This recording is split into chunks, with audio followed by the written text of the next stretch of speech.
মোৰ আদৰৰ বন্ধুগণ, আপোনালোকে বাৰু ইব্ৰাহিম আল-কাজিৰ নাম শুনিছেনে?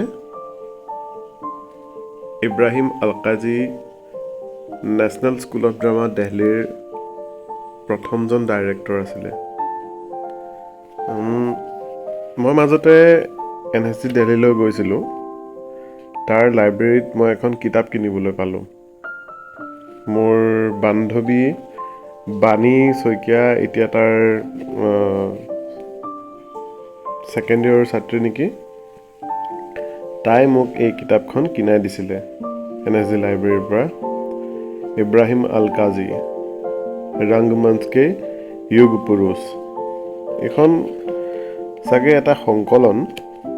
কেইবাজনো লেখক আছে, কেইবাজনো বিজ্ঞ অভিজ্ঞ হয়তো NSDian আছে। তেওঁলোকে ইব্ৰাহিম আল-কাজিক কেনেধৰণে পাইছে জীৱনত, সেই বিষয়ে কিতাপখন লিখিছে। তো NSDৰ মোৰ এজন প্ৰিয় ব্যক্তি দেবেন্দ্ৰৰাজ অংকুৰ, তেওঁ এটা প্ৰবন্ধ লিখিছে ইয়াতে, কুছ প্ৰস্তুতিও কে বাহানে বুলি। গতিকে এই সুযোগতে আজি মই এটা নতুন পডকাষ্ট আৰম্ভ কৰিবলৈ ওলাইছোঁ।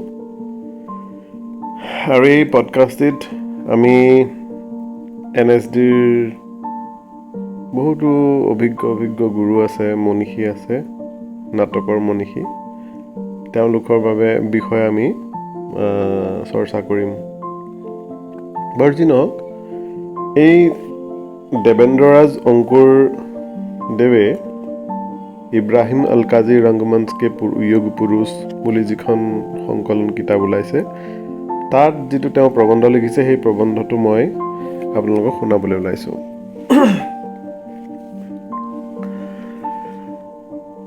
কুছ প্ৰস্তুতিও কে বাহানে, দেবেন্দ্ৰৰাজ অংকুৰ।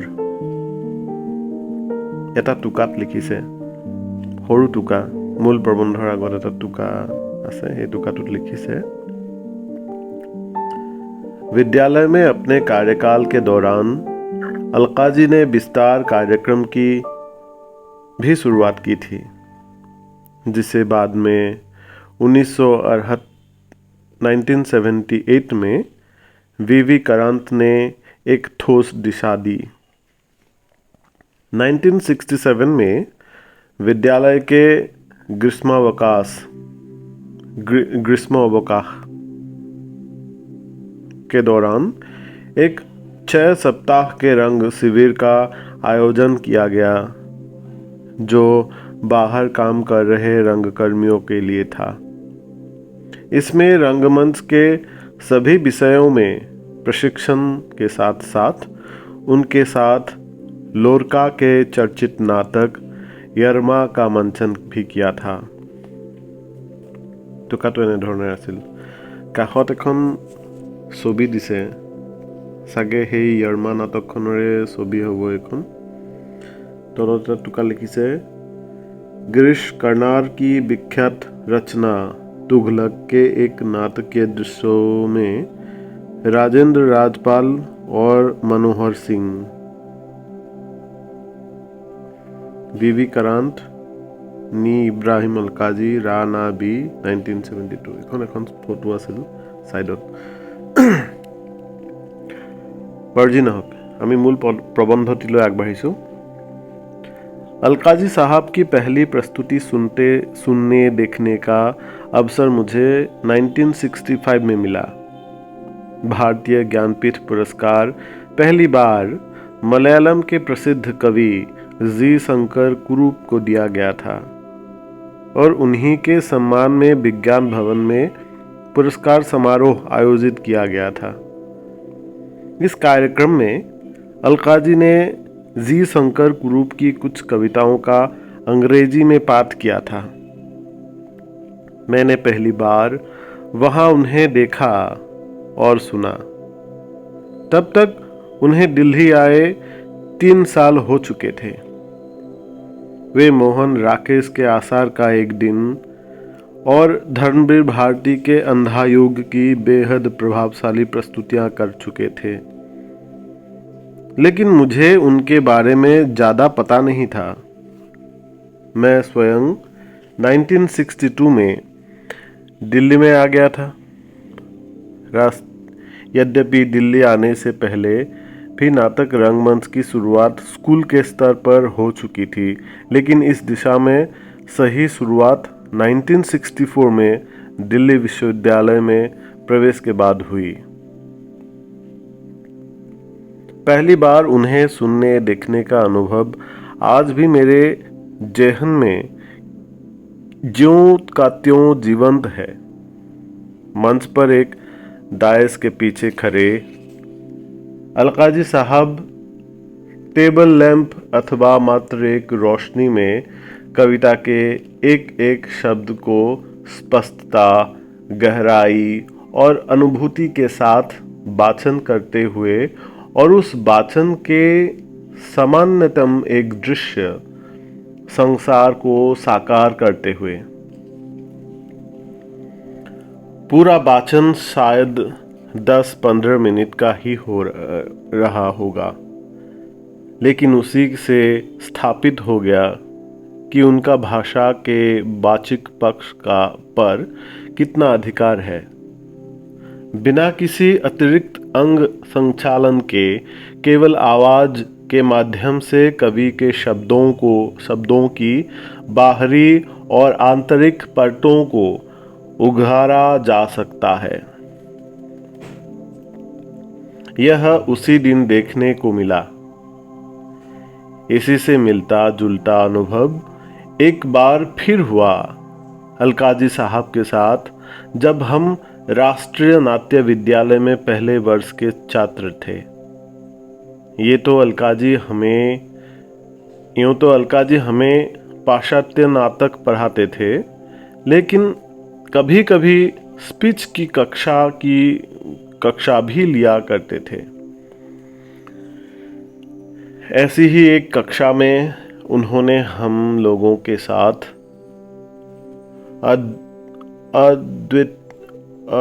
आग्नेय की कविता नदी के द्वीप पर काम किया।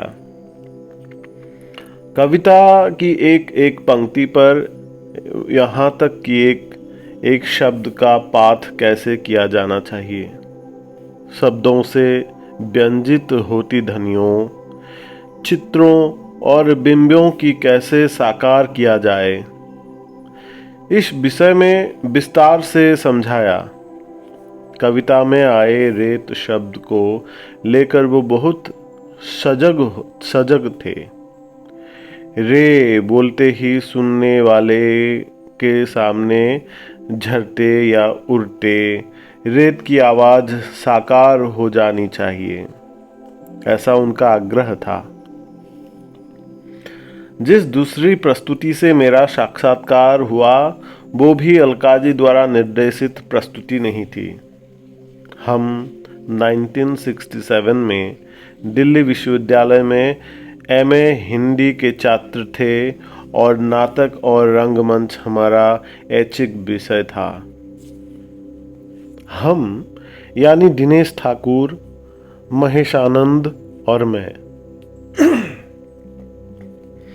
उसी साल राष्ट्रीय नाट्य विद्यालय में प्रेमचंद के गोदान पर आधारित नाट्य प्रस्तुति की गई थी, जिसका होरी के नाम से नाट्य रूपांतर विष्णु प्रभाकर ने किया था।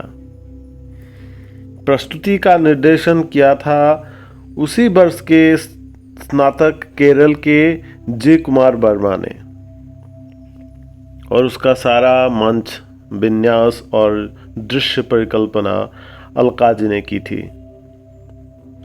प्रस्तुति रविंद्र भवन के पीछे मुक्ताकाशी मेघदूत थिएटर में की गई थी, जो उसी साल छात्रों, प्राध्यापकों और स्वयं अलकाजी ने मिलकर तैयार किया था। प्रस्तुति के लिए मानो पूरे गांव को ही फूले फैले मंच पर साकार कर दिया गया था। दूर तक फैले खेत, पृष्ठभूमि में गांव वालों की झोपड़ियाँ, कुछ छोटी छोटी दुकानें, मंच पर बीच में पीपल का पेड़ एक चबूतरे से घिरा हुआ। यह भी यदि कविता के पाठ में उनके वाचिक पक्ष से रूबरू हुए थे तो इस बार उनकी अभिकल्पन क्षमता से परिचय हुआ। परिवेश का निर्माण करने के लिए छोटी से छोटी चीज भी कितना अहम भूमिका अदा करती है, इस पर उनका खास ध्यान रहता था। बाद में वही झोपड़ियां दूसरी प्रस्तुतियों के लिए ग्रीन रूम की तरह से काम में आने लगी। यह संयोग ही था कि उन्हीं दिनों कृष्ण चोपड़ा के निर्देशन में गोदान फिल्म की भी रिलीज हो चुकी थी, जिसमें राजकुमार और कामिनी कौशल ने क्रमशः होरी और धनिया के रूप में अभिनय किया था। हास्य अभिनेता महमूद उनमें गोबर बने थे। फिल्म का संगीत पंडित रविशंकर ने दिया था। दर्शकों के लिए एक ही रचना को फिल्म में रंगमंच पर देखने का अनुभव एक तरफ जहां ताजगी भरा अनुभव था, वही हम जैसे छात्रों के लिए वो शोध की सामग्री के रूप में भी काम आया। जैसा कि उल्लेख किया जा चुका है, होरी का निर्देशन जी कुमार वर्मा ने किया था। दरअसल उसकी शुरुआत बहुत पहले हो गई थी, जब अलकाजी ने स्कूल के छात्रों को स्वतंत्र रूप से नाटक निर्देशित करने की जिम्मेदारी देना शुरू किया। 1964 में प्रयोग के स्तर पर 4 स्नातकों के साथ रंगमंडल की स्थापना की जा चुकी थी। कुमार वर्मा उस साल उसी रंगमंडल से एक सदस्य थे जब उन्हें होरी जैसी बड़ी प्रस्तुति की जिम्मेदारी दी गई। इसी रंगमंडल में ओम शिवपुरी ने 1965 से 66 में पहले लहरों के राजहंस और बाद में तुगलक प्रस्तुत किया था। लहरों के राजहंस और बाद में तुगलक प्रस्तुत किया था। कई बार तो ऐसा भी हुआ जब पढ़ाई के दौरान इब्राहिम अलकाजी ने किसी छात्र को किसी नई प्रस्तुति का निर्देशन सौंप दिया। ऐसे छात्रों में मोहन महर्षि सबसे पहले थे, जिन्होंने 1965 में आद्य रंगाचार्य के सुनो जन्मेजय का निर्देशन किया। तब वह अभी अंतिम वर्ष के छात्र ही थे। यही सिलसिला अलकाजी ने 1976 में फिर दोहराया, जब उन्होंने अंतिम वर्ष के 2 छात्रों रंजित कपूर और भारत दवे को मोलियर के बिच्छू का निर्देशन सौंप दिया।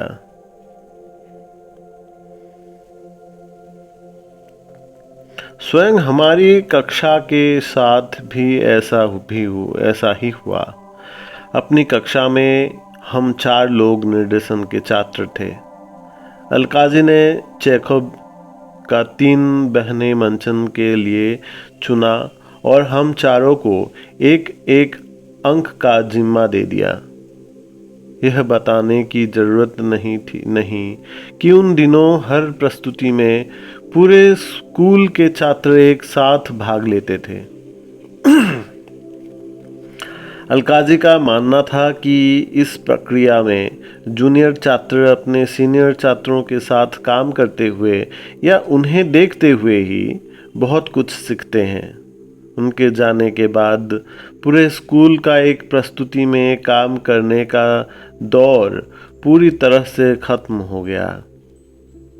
विद्यालय में अपने कार्यकाल के दौरान अलकाजी ने विस्तार कार्यक्रम की भी शुरुआत की, जिसे बाद में 1978 में वीवी करांत ने एक ठोस दिशा दी।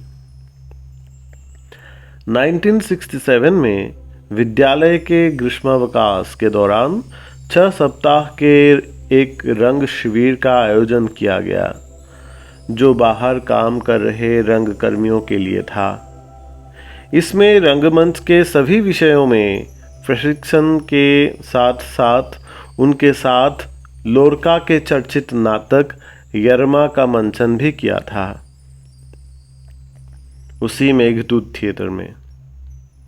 यह उल्लेख करना रोचक होगा कि इसी रंग शिविर में अशोक आहूजा ने भी भाग लिया था, जो बाद में पुणे के फिल्म इंस्टीट्यूट से निर्देशन में प्रशिक्षित होकर लौटे और उन्होंने आधारशिला नाम की फिल्म बनाई। इस फिल्म के गीत और संगीत रंजीत कपूर ने तैयार किया था। रंग शिविरों की इस कड़ी में अलकाजी ने 1971 से 72 में पुनः 3 शिविर आयोजन किए। 2 शिविर 15-15 दिनों के, जो क्रमशः मेकअप और लाइटिंग से जुड़े हुए थे, और तीसरा 8 सप्ताह का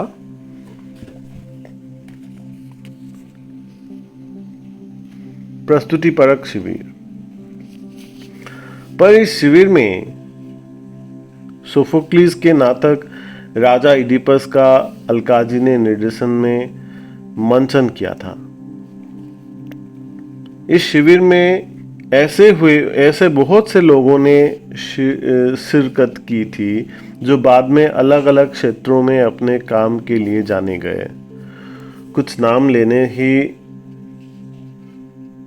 हो तो इला पांडे, अमिताभ दासगुप्ता, अजित कुरैशी, भारत रत्न भार्गव, सुधीर टंडन इत्यादि के नाम सहज ही ध्यान में आते हैं। तीनों शिविर स्कूल की अपनी कक्षाओं के खत्म होने के बाद शुरू होते थे।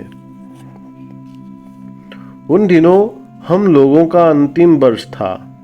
हम लोग स्कूल के पास ही हॉस्टल में रहते थे। इन सभी लोगों के साथ उन्हीं दिनों पहली मुलाकातें हुई और एक लंबी दोस्ती का आरंभ हुआ, जो आज तक कायम है। 1960 से 1980 के बीच समय भारतीय रंगमंच का स्वर्णकाल माना जाता है। ध्यान रहे, इन्हीं 20 वर्षों में 1962 से 1977 अर्थात 15 वर्ष तक अलकाजी राष्ट्रीय नाट्य विद्यालय के निर्देशक थे। इस दौर में जितने भी नए पुराने भारतीय नाटक मंचित हुए, उसमें राष्ट्रीय नाट्य विद्यालय विशेष रूप से अलकाजी का बहुत बड़ा योगदान है। उन्होंने आते ही आषाढ़ का एक दिन और अंधा युग के साथ उस स्वर्ण काल के श्री गणेश कर दिया था। उसके बाद तो वो जब तक रहे, एक लंबी सी कतार है भारतीय नाटकों की।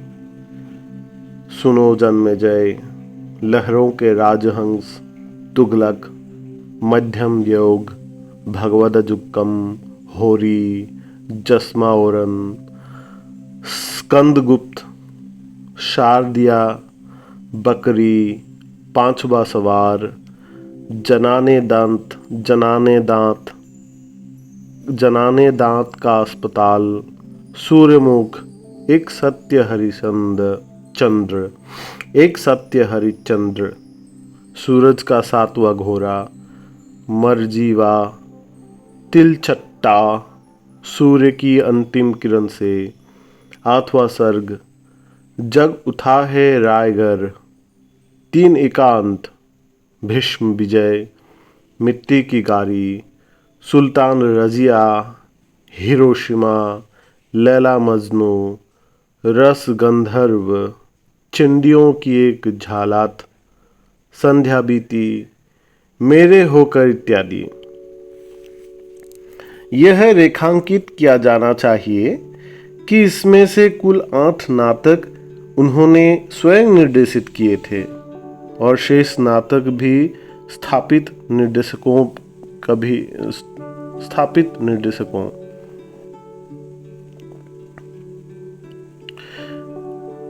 नाटक उन्होंने स्वयं निर्देशित किए थे और शेष नाटक कभी स्थापित निर्देशकों कभी नए निर्देशकों और कभी छात्रों से करवाए थे। यह तथ्य भी याद रखना जरूरी है कि कुछ नाटक पहली बार राष्ट्रीय नाट्य विद्यालय द्वारा ही मंचित किए गए थे। सुनो जन्मेजय, लहरों के राजहंस, तुगलक, सूर्यमुख, पांचवा सवार, जनाने दांत का अस्पताल, आठवां स्वर्ग, तीन एकांत, मरजीवा, तिलचट्टा आदि।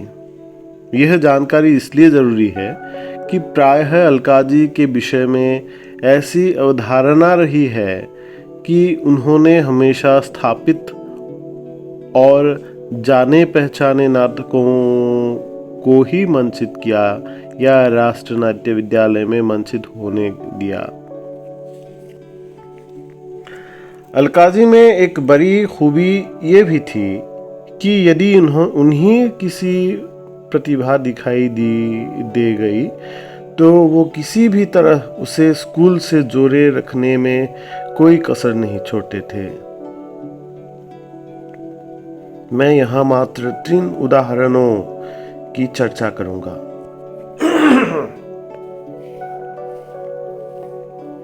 जिनका मैं प्रत्यक्षदर्शी रहा हूं। सबसे पहला उदाहरण है आज की दूरदर्शन और फिल्मों की चर्चित अभिनेत्री सुरेखा शिकरी। वह 3 साल तक स्कूल में बतौर छात्र रही, लेकिन उनका कोई खास नोटिस नहीं लिया गया। स्कूल छोड़ने के बाद अभिनय को लेकर वो लगभग निष्क्रिय ही थी कि 1972 में हम लोगों ने स्कूल से बाहर आकर रमेश बख्शी के पहले नाटक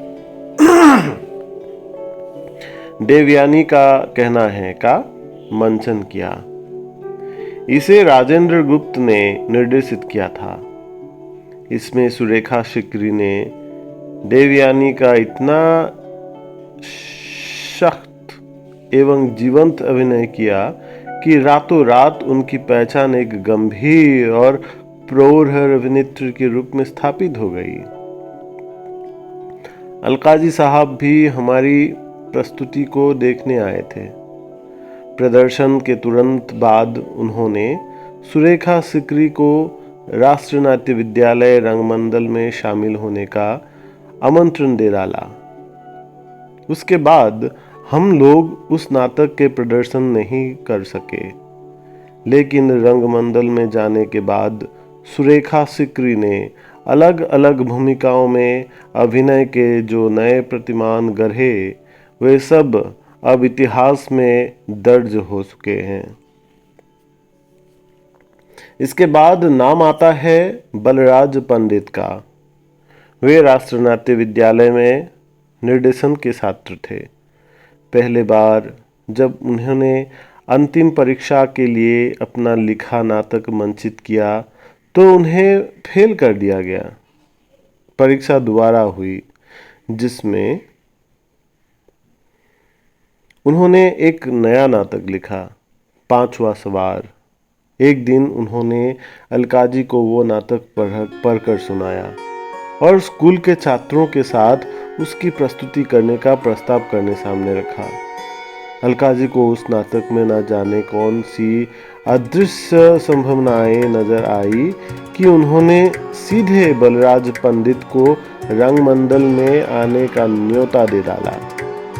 1973 में रविंद्र भवन के स्टूडियो थिएटर में मंचित पांचवा सवार भारतीय रंगमंच में एक अद्भुत प्रस्तुति साबित हुई। उसके बाद तो देश के अलग अलग शहरों में उसकी अनेक प्रस्तुतियां हुई, जिनमें से ज्यादातर निर्देशन स्वयं बलराज पंडित ने ही किया। इस क्रम में तीसरे हैं राजेश विवेक। जिन दिनों हम लोग छात्र के रूप में स्कूल में थे, तब पुणे फिल्म इंस्टीट्यूट के ऑडिशन रविंद्र भवन के स्टूडियो थिएटर में हुआ करते थे। यह साल 1970 की बात है। हम लोगों की गर्मियों की छुट्टियां थी। उन्हीं दिनों पुणे संस्थान का ऑडिशन हुआ।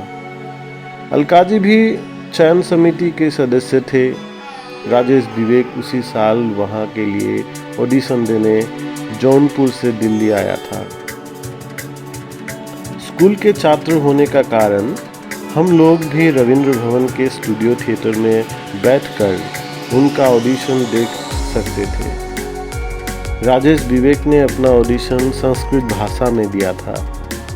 ऑडिशन के बाद जैसे ही राजेश विवेक बाहर आ गए, अलकाजी साहब उसके पीछे पीछे चले गए और स्कूल के फायर में उसे रोक कर कहने लगे, सुनो, यहाँ तुम्हारा एडमिशन नहीं होने वाला है।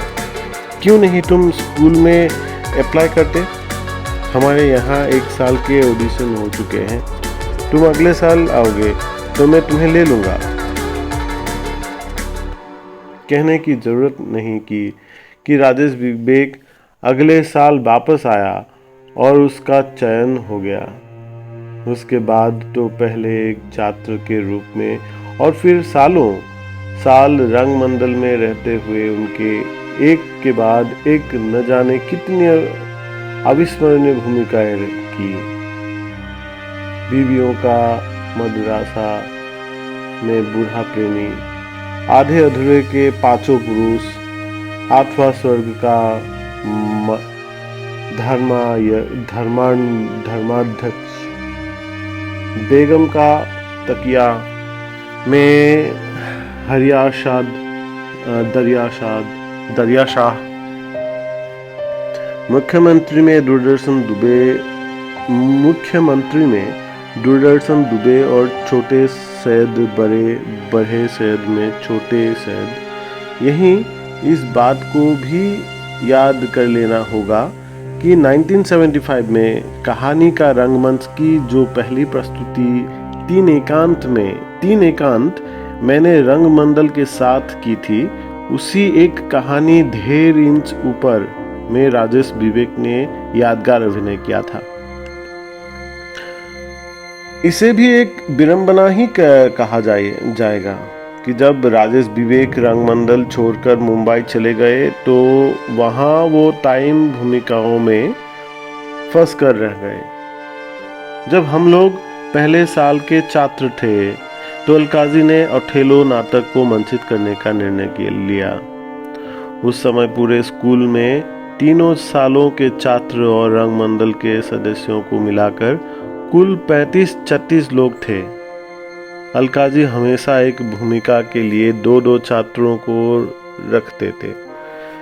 कभी कभी ये संख्या 3 भी हो जाती थी। इसके पीछे उनका यही विचार रहता था कि एक दूसरे के काम को देखकर तो सीखे ही, साथ साथ इसका भी अध्ययन किया जा सके कि एक ही भूमिका को 2 अभिनेता कितना एक दूसरे से अलग कर सकते हैं। इस नाटक में ओथेलो के लिए मिन्हाज और मनोहर सिंह, यागो के लिए M.K. रैना, सुदर्शन साहनी और सुशील चौधरी और रुद्रियो के लिए माधव खंडिलकर और मुझे चुना गया।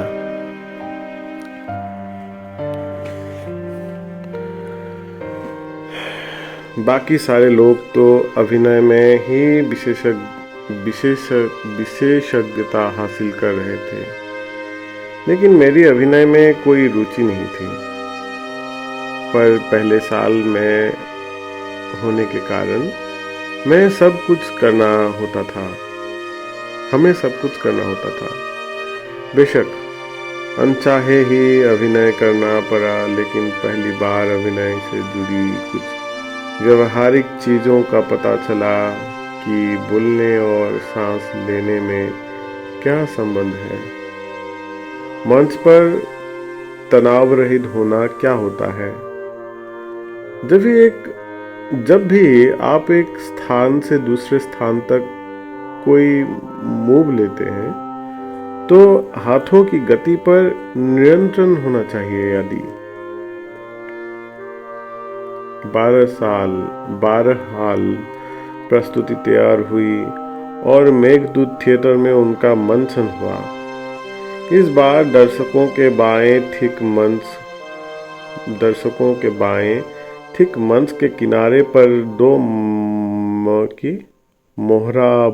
मोहराबदार द्वार बना लिए गए थे, जो कभी विंग्स का काम करते थे और कभी प्रवेश द्वार बन जाते थे। ये द्वार बाद में होने वाली प्रस्तुतियों का भी अनिवार्य हिस्सा बने रहे। पहली बार उसके 12 प्रदर्शन हुए। इस प्रदर्शन लगातार माधव ने किए। मैं कभी तबीयत खराब होने या ऐसा ही कोई दूसरा बहाना बनाकर शो करने से बचता रहा, लेकिन अंतिम 2 शो मुझे ही करने पड़े, क्योंकि परीक्षा की प्रस्तुति से मेरे काम का मूल्यांकन होना भी जरूरी था। मैंने वे शो तो किए ही। मजे की बात यह रही कि प्रस्तुति की फोटोग्राफी उन्हीं शोज के बाद की गई। रोगों के रूप में हर चित्र में ही छाया हुआ था। लगातार 10 प्रदर्शन करने वाला माधव कहीं था ही नहीं। इस बात को लेकर माधव बहुत दिनों तक मुझसे नाराज रहा। ओथेलो की प्रस्तुति ने मनोहर सिंह को भी एक प्रतिभाशाली अभिनेता के रूप में स्थापित कर दिया। स्कूल में ये उनकी पहली बड़ी भूमिका थी। यद्यपि इससे पहले वे खरिया का घेरा में मोटे शहजादे की भूमिका कर चुके थे, लेकिन उस प्रस्तुति में ग्रूशा के रूप में उत्तरा बाबाकर और आजडक के रूप में शशिकांत निकटे ज़्यादा चर्चित हुए थे। जो भी हो, ओथेलो के बाद मनोहर सिंह ने पीछे मुड़कर नहीं देखा। लगभग सभी नाटकों में वो मुख्य भूमिकाओं में आते रहे।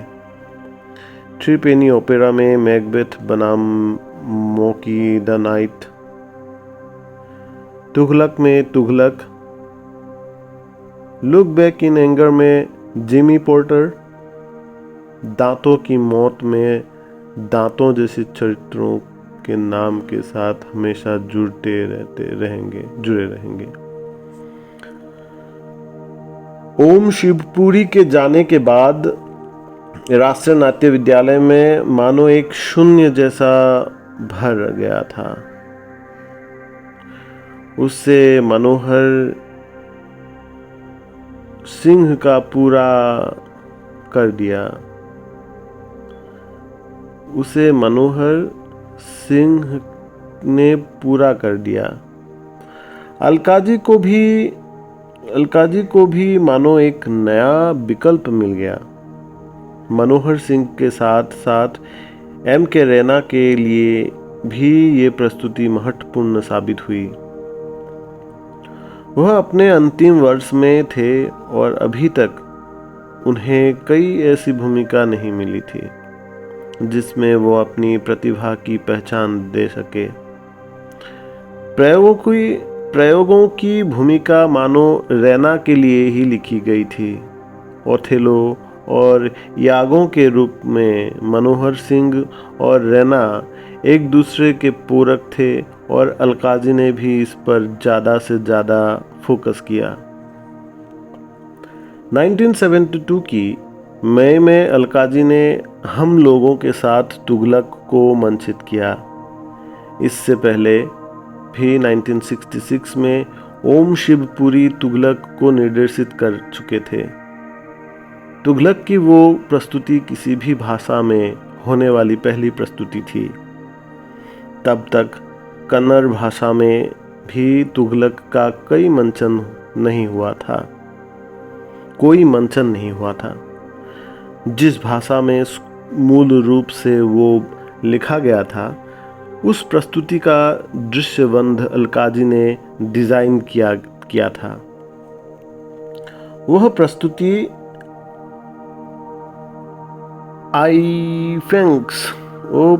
आईफेंक्स के बंद प्रेक्षागृह में की गई थी। ओम शिवपुरी ने तुगलक को एक सनकी, जज्बाती और क्रूर शासक के रूप में चित्रित किया था, लेकिन अलकाजी अपनी प्रस्तुति में तुगलक का एक नया रूप लेकर आए। इस बार वो बेहद गंभीर, संवेदनशील, कुछ हद तक दार्शनिक शासक की मुद्रा में नजर आया। प्रस्तुति भी किसी बंद प्रेक्षागृह में नहीं, वरन मेघदूत के खुले मंच पर हो रही थी।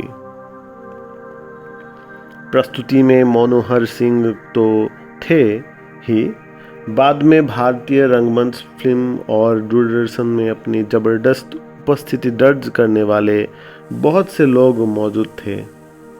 उत्तरा बाबकर, नदीरा बाबर, नसीरुद्दीन शाह, ओम शिवपुरी, भानु भारती और मैं स्वयं। अगले सालों में होने वाले प्रदर्शनों में सुरेखा सिकरी भी आ मिली थी। पहले प्रदर्शन मेघदूत में, फिर 2 साल बाद पुराना किला में और अगले साल हरियाणा के एक लंबे दौरे पर अलग अलग शहरों में किए गए। बाद में आज के रंग नाटक नाम से एक पुस्तक का प्रकाशन हुआ, जिसमें आधे अधूरे मोहन राकेश के, खामोश अदालत जारी है विजय तेंदुलकर के, एवं इंद्रजीत बादल सरकार के और तुगलक गिरीश कर्नाड के, ये 4 नाटक एक साथ सम्मिलित किए गए। निर्देशकीय व्यवस्थाओं, प्रस्तुति के चित्रों और रेखाचित्रों के साथ। संग्रह का संपादन अलकाजी, पीएल देशपांडे और सुरेश अवस्थी ने मिलकर किया था। एक तरह से 7वें दशक के रंगमंच का निचोड़ थी ये पुस्तक। 4 भाषाएं, 4 नाटक, 4 निर्देशक। इन चारों में एक निर्देशक अलकाजी स्वयं थे, तो दूसरे निर्देशक उनके अपने छात्र थे, ओम शिवपुरी। बहुत कम लोग यह जानते होंगे कि अलकाजी की पहली 2 प्रस्तुतियों, आषाढ़ का एक दिन और अंधा युग में, ओम शिवपुरी अलकाजी के ये सह निर्देशक भी थे। 1975 में अलकाजी ने रंगमंडल के साथ ब्रिटिश नाटककार जॉन ऑसबर्न के नाटक लुक बैक इन एंगर का निर्देशन किया। एक दशक पहले ये नाटक पश्चिमी रंगमंच, विशेषतः इंग्लैंड में बेहद चर्चा का विषय बन गया था, क्योंकि इसमें वर्किंग क्लास से जुड़े जिमी पोर्टर के अपने से ऊंचे वर्गों के प्रति गुस्से की बहुत ही उत्तेजक अभिव्यक्ति दी गई थी। नाटक में कुल जमा 5 ही चरित्र है, इसलिए रंगमंडल से अलग किसी अभिनेता को लेने की जरूरत नहीं पड़ी। मनोहर सिंह इसमें जिमी पोर्टर की मुख्य भूमिका में थे, लेकिन वो भी उन दिनों रंगमंडल के नियमित सदस्य नहीं थे। उन्हें विशेष रूप से उस भूमिका के लिए आमंत्रित किया गया था उत्तरा बाबरकर, सुरेखा सिकरी, जवा जैवी, सवा जैवी, जैदी, विजय मोहंती, राजेश विवेक, रतन थियम, बलराज पंडित और मैं रंगमंडल में थे ही। प्रस्तुति के प्रकाश योजना के लिए कलकत्ता से सुप्रसिद्ध प्रकाश अभिकल्पक तापस सेन को आमंत्रित किया गया था। अलकाजी के स्कूल में रहते तापस सेन शायद पहली बार किसी अनुबंध के तहत विद्यालय में आए थे। नाटक के पहले प्रदर्शन दिल्ली के गांधी मेमोरियल हॉल उर्फ प्यारेलाल भवन में किए गए थे। मैं उसमें संगीत एवं ध्वनि प्रभावों के लिए जिम्मेदार था। उन दिनों स्कूल में भारी भरकम बड़े बड़े फोटोग्राफ के टेप रिकॉर्डर हुआ करते थे, जिनमें स्कूल पर संगीत की टेप को चलाया जाता था। अलकाजी ने नाटक के पूरे संगीत एवं ध्वनियों को एक टेप में रिकॉर्ड कर लिया था।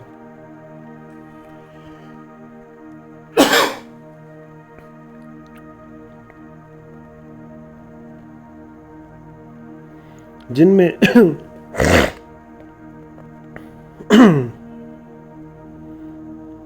टेप में रिकॉर्ड कर लिया था। कहाँ गया? हाँ, भारी भरकम बड़े बड़े पैराग्राफ के टेप रिकॉर्डर हुआ करते थे, जिनमें स्कूल पर संगीत की टेप को चलाया जाता था। अलकाजी ने नाटक के पूरे संगीत एवं ध्वनियों को एक टेप में रिकॉर्ड कर लिया था और जहां जहां उन्हें चलाया जाना था वही निशानी के लिए पीले रंग का सेलो टेप चिपका दिया था। फिर भी जैसे उन्हें पूरी तरह विश्वास नहीं था तो मुझसे बोले, आज टेप रिकॉर्डर में चलाऊंगा, तुम मेरे साथ बैठकर अच्छी तरह से समझ लो ताकि कल से यह काम अच्छे से कर सको। मैं चुपचाप हाँ में सर हिलाने के सिवा कर क्या सकता था। नाटक शुरू होने से पहले हम दोनों रंगमंच पर विंग्स में खड़े थे। अलकाजी ने धीरे से कहा, don't be nervous, don't be nervous, I am not nervous, sir. Don't be nervous. I am not at all nervous, sir. मैंने उत्तर दिया। Don't be nervous. अच्छा, don't be nervous. I am not at all nervous, sir. मैंने उत्तर दिया। That is the problem with you people. Look at me. How nervous I am. ये कहकर वो दूसरी तरफ चले गए। उस दिन के प्रदर्शन में उन्होंने संगीत संचालन में कितना कुछ गड़बड़ कर दिया, उसे भूल जाना ही बेहतर है। उपर्युक्त उदाहरण यह समझाने के लिए एकदम सटीक है कि बाहर से व्यवस्थित दिखने वाला कलाकार भीतर से कितना उद्दोलित रहता है। यदि उनके पूरे रंगकर्म का आकलन किया जाए तो बार बार मन में एक बिंब उभरता है। जीवन भर बड़ी बड़ी एवं भव्य रंग प्रस्तुतियों का जन्मदाता अंत में नित्यांत अकेले में कहीं बैठा था। कुछ कुछ तुगलक नाटक के अंतिम दृश्य बिंब की तरह जहां सभी लोग तुगलक को छोड़कर चले गए हैं और वो एक गहरी निद्रा में लिप्त होने लगता है। क्या स्वयं शंभुमित्र के अंतिम कुछ वर्ष भी इसी प्रकार का एक दूसरा समानांतर बिंब उपस्थित नहीं करते? कहीं ये हमारे आज के समय और रंगमंच की नियति, त्रासदी या विडंबना तो नहीं कि जिन निर्देशकों ने एक समय में अपनी मौलिक रंग दृष्टि, रंग चिंतन और परिकल्पनाओं से संपूर्ण भारतीय रंगमंच को झकझोर कर रख दिया था। वे अपने अंतिम दौर में निष्क्रिय होकर बैठ जाएं और समय आगे निकल जाएं।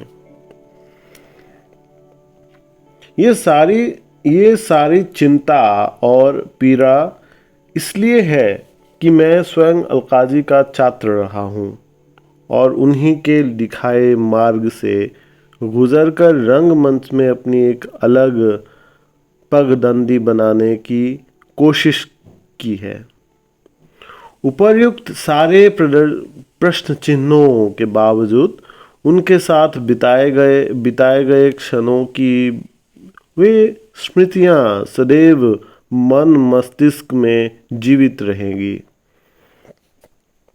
जो उनकी निर्देशन प्रक्रिया से सीधे सीधे संबंधित है। किसी भी नाटक को करते हुए उसके आलेख में गहरे तक बैठ जाना, शोध अनुसंधान के भीतर से गुजरकर दृश्यबंध, रूपसज्जा, मंच उपकरण एवं संगीत या ध्वनियों से जुड़े छोटे से छोटे पहलुओं को निर्देशित और निश्चित करता, अभिनेताओं को संवाद अदायगी के प्रशिक्षण के साथ साथ उनकी मुद्राएं एवं चर्चाएं भी निश्चित करना। लगातार पूर्वाभ्यास के दौरान एक कड़े अनुशासन का अंकुश, समय की पाबंदी और रोजाना कितना काम होना है, उसकी पहले से तैयार एक समय सारिणी। हम सारी दुनिया में डंका पीट कर कह सकते हैं कि ऐसे अलकाजी साहब को हमने सिर्फ देखा ही नहीं था, वरन सालों साल उनके साथ उनकी देखरेख में जमकर काम भी किया था। अच्छा, हम सारी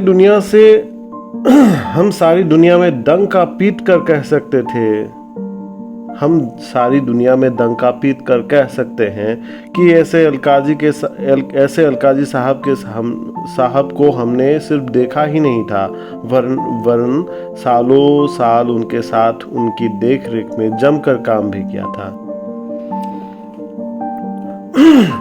हम सारी दुनिया में डंका पीट कर कह सकते हैं कि ऐसे अलकाजी साहब को हमने सिर्फ देखा ही नहीं था, वरन सालों साल उनके साथ उनकी देखरेख में जमकर काम भी किया था।